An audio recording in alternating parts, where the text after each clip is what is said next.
There's a specific mistake so many people make with empaths, and it isn't cruelty in the obvious sense, it's underestimation. They assume that because an empath forgives easily, loves deeply, and rarely raises her voice, she's someone whose limits can be tested indefinitely without real cost. This assumption is almost always wrong, and the consequences of discovering how wrong it actually is tend to be far more severe and far more permanent than anyone expects going in. Let's start with why this underestimation happens in the first place, because understanding the mechanism explains everything that follows. Most people, including narcissists, learn to read strength and weakness through fairly obvious signals. Volume, confrontation, visible anger, the willingness to fight loudly and immediately when something feels wrong. An empath's strength doesn't usually announce itself this way. It's quieter, more internal, and easy to mistake for softness, precisely because it doesn't perform itself for an audience. This creates a genuine, understandable miscalculation. Someone who's patient, generous, and slow to anger gets read as someone who's simply weak, someone whose boundaries, if they exist at all, will eventually give way under enough pressure applied for long enough. Here's where the miscalculation actually becomes costly, and it's worth understanding the mechanism in careful detail. An empath's patience isn't infinite, it's simply deep, built from a genuine capacity to hold compassion even through real hurt, extended far longer than most people would extend it, because that depth of compassion is genuinely who she is, not a performance calculated to disguise weakness. But depth isn't the same as bottomlessness.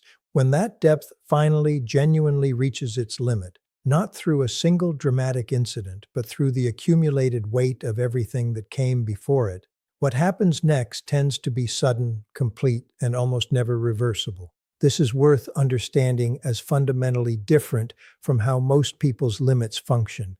Many people's boundaries soften and reassert themselves repeatedly across a relationship.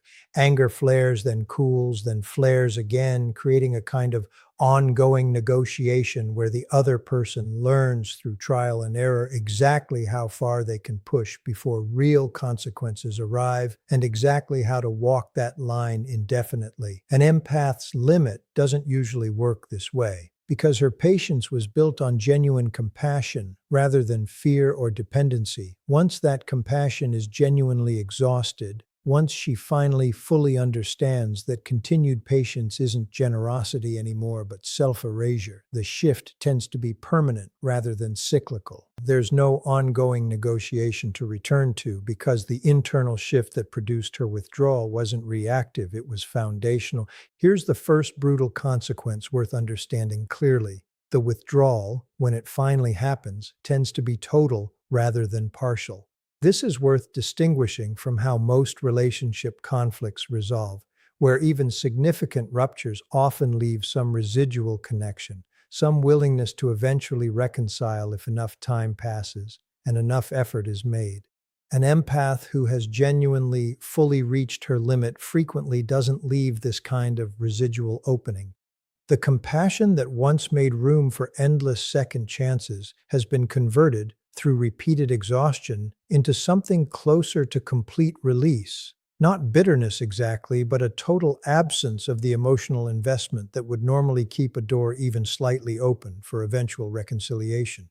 The second brutal consequence is what happens to the specific quality of attention she once offered. For as long as she was engaged, an empath typically extends an extraordinary depth of noticing, remembering small details, anticipating needs before they're spoken, offering a kind of attentive presence that most people, including the narcissist who eventually loses it, don't fully appreciate until it's gone. This isn't something that gets offered again easily to someone who's demonstrated they'll take it for granted. Once withdrawn, this particular quality of attention rarely returns in anything resembling its original form, even in the rare cases where some version of contact eventually resumes. What's lost isn't just a person, it's a specific, calibrated way of being seen that took years to build and cannot be quickly rebuilt or restored on demand. The third brutal consequence, and this one compounds over time in ways that become increasingly difficult to reverse, is the loss of her willingness to give benefit of the doubt. This matters enormously because so much of what makes relationships with narcissists sustainable for as long as they typically are depends on the other person continuing to interpret ambiguous behavior charitably, assuming good intent, offering explanations that make forgiveness easier, extending grace even when the evidence doesn't clearly warrant it. Once this willingness is genuinely exhausted, every subsequent interaction gets processed through a completely different lens, not charitable interpretation, but accurate, unforgiving clarity about exactly what's actually happening. This shift alone tends to end whatever remains of the relationship's viability, because narcissistic patterns typically depend heavily on this charitable interpretation, continuing indefinitely in order to function. The fourth brutal consequence is one most people don't anticipate at all because it doesn't show up immediately. It reveals itself gradually over months and years in ways that only become fully visible in hindsight. When an empath's genuine trust breaks, it doesn't just affect her relationship with the specific person who broke it. It recalibrates her baseline expectations for what closeness with anyone requires going forward, at least for a significant period afterward. This means the narcissist who exhausted her patience doesn't just lose access to her specifically, he becomes, without ever knowing it, a permanent reference point shaping how she evaluates every subsequent relationship, every new person who enters her life afterward, every moment where trust would normally be extended more freely than it now gets extended. This is worth understanding because it explains something that can genuinely confuse people who only witness the aftermath from a distance. Why does someone who seemed so endlessly open and trusting suddenly seem so much more guarded, so much slower to extend the same depth of warmth to new people, even people who've done nothing to earn that caution? It isn't that she's become a fundamentally different, colder person. It's that her nervous system, having learned through real, accumulated experience exactly what unlimited trust can cost, now requires more evidence before extending the same depth of vulnerability it once offered freely and immediately. This recalibration protects her, genuinely, but it also means the person who caused it bears a kind of permanent, invisible responsibility for having taught her that lesson in the first place. A lesson that continues shaping her life long after any direct connection between them has ended. The fifth brutal consequence involves something we've discussed throughout this entire series, but it's worth revisiting specifically in this context. The social erosion that follows once she stops absorbing consequences and managing perception on the narcissist's behalf.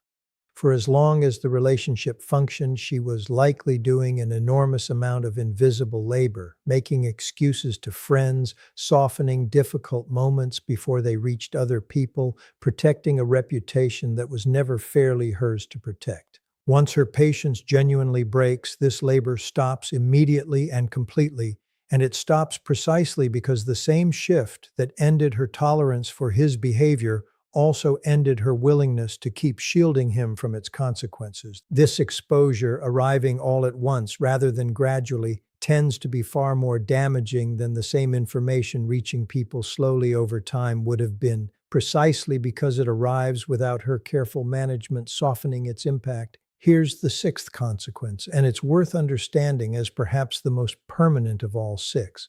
Once an empath's genuine limit is reached, she typically develops a specific, reliable ability to recognize the exact pattern that broke her quickly and clearly in anyone else who exhibits it going forward. This isn't paranoia or generalized suspicion, it's calibrated, accurate pattern recognition, built directly from real, painful experience rather than from abstract knowledge or theory. This means the specific narcissist who exhausted her patience doesn't just lose her, he inadvertently trains her to recognize and avoid people like him for the rest of her life, converting what was meant to be an ongoing, exploitable relationship into a permanent education that protects her from every future version of himself she might otherwise have encountered. Taken together, these 6 consequences explain something worth naming directly, because it's the actual point underneath everything we've discussed today. Breaking an empath's patience doesn't produce the outcome most people, including most narcissists, actually expect. It doesn't produce someone easier to manage going forward, someone worn down into permanent compliance, someone whose limits have simply been successfully tested and found not to actually exist. It produces almost the opposite, someone permanently, structurally changed in ways that make her significantly less vulnerable to this specific kind of harm ever again, not just from the person who caused it, but from anyone who might attempt something similar going forward. This is worth understanding as the genuine mechanical reason why breaking an empath is such a fundamentally poor strategy, even setting aside every ethical consideration about why it shouldn't be attempted in the first place. The entire premise depends on a miscalculation about how her patience actually functions, assuming it operates like an ordinary, renewable resource that simply requires managing rather than what it actually is. A finite, precious capacity offered generously precisely because it's genuine and permanently altered once it's been exhausted through repeated, unearned demand. Let's bring this together into what actually matters for you, especially if you're the empath who recognizes yourself somewhere in this description. Someone whose patience has already broken, someone who's currently living through the aftermath of exactly this kind of permanent shift, or someone who's watching her own limits approach this exact threshold right now and isn't sure what to expect once she finally crosses it. Here's the first thing worth understanding clearly. Everything we've described today as brutal consequences for the narcissist represents something entirely different from your own side of this equation. And it's worth naming that difference directly. What functions as devastating loss for him, the total withdrawal, the end of charitable interpretation, the permanent recalibration of trust, functions, from your side, as something much closer to liberation, even when it doesn't feel that way immediately. This distinction matters enormously because it's easy, especially in the disorienting period right after your patience finally breaks, to experience the whole process through a lens of loss, rather than recognizing what it actually represents. The completion of a boundary that was always genuinely yours to set, arriving exactly when your own internal reality finally fully caught up to what your patience had already been quietly measuring for a very long time. Here's the second thing worth understanding, and it addresses something that often causes genuine confusion during this specific period. If you're the one whose patience has recently broken, you might notice a strange, unexpected quality to what you're feeling, not the triumphant clarity you might have expected, but something closer to grief, sometimes even guilt, despite knowing intellectually that this shift was completely justified and long overdue. This isn't evidence that your withdrawal was wrong. It's simply what genuine, complete endings actually feel like when they're built on real compassion rather than simple exhaustion or resentment. You're not grieving the loss of someone who deserved unlimited access to you. You're grieving the loss of the hope you once held, hope that things could have been different, hope that your patience might eventually have been met with something comparable in return. That grief is real and valid, and it doesn't need to be rushed past simply because the decision underneath it was correct.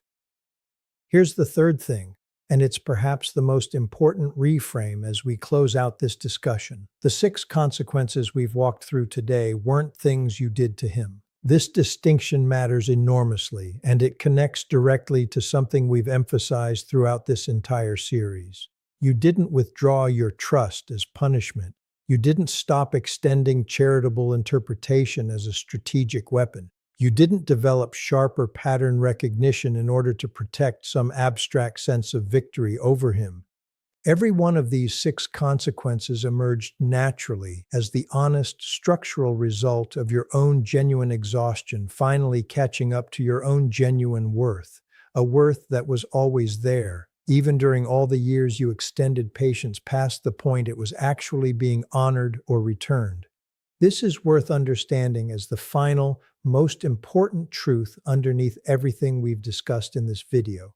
The brutality of these consequences was never actually the goal, and it was never something you needed to engineer or measure your own healing against. It simply happens to be the natural mechanical result of what occurs when genuine depth of feeling, finally exhausted through years of being taken for granted, converts into equally genuine, equally deep boundaries, boundaries that hold precisely because they were never performed in the first place, built instead from something real enough that it doesn't require ongoing maintenance or defense once it's genuinely fully in place. If you're currently in the process of reaching this exact limit yourself, still uncertain whether your patience has genuinely run out or whether some part of you is still holding on to hope you haven't fully released yet, understand that this uncertainty is itself simply part of the process, not evidence that something's wrong with how you're navigating it.